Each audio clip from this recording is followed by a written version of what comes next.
বিজ্ঞান। আর এই বিজ্ঞানের জন্যও কিন্তু নির্দিষ্ট একটা দিন রয়েছে। হ্যাঁ হ্যাঁ, আমি জানি যে আপনারা অনেকেই বলবেন যে একটা দিন কি সেলিব্রেশনের জন্য যথেষ্ট হয় না, সেটা না। তাও 28শে ফেব্রুয়ারি এই দিনটাকে কিন্তু বিজ্ঞান দিবস হিসেবে বলা হয়।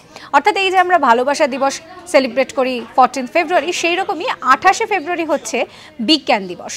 এছাড়াও আরও এক বিজ্ঞানীর সঙ্গে এই 28শে ফেব্রুয়ারি ওতপ্রোতভাবে জড়িয়ে রয়েছে। তিনি হচ্ছেন পদার্থবিজ্ঞানী সিভি রমন। তিনি রমন এফেক্ট আবিষ্কার করেছিলেন আর তার জন্য তিনি নোবেলও পেয়েছিলেন। এবার আপনাদেরকে বলি যে রমন এফেক্টটা কি। রমন এফেক্ট হচ্ছে যে স্বচ্ছ বস্তুর মধ্যে দিয়ে যখন কোনো আলোক রশ্মি যাচ্ছে তখন তার একটা পরিবর্তন হচ্ছে, আর সেই পরিবর্তনটাই কিন্তু দেখিয়েছিলেন সিভি রমন, যার জন্য তিনি নোবেল পুরস্কার পেয়েছিলেন। আর এই সব মিলিয়ে 28 তারিখটাকে ধরে নেওয়া হচ্ছে বিজ্ঞান দিবস হিসেবে।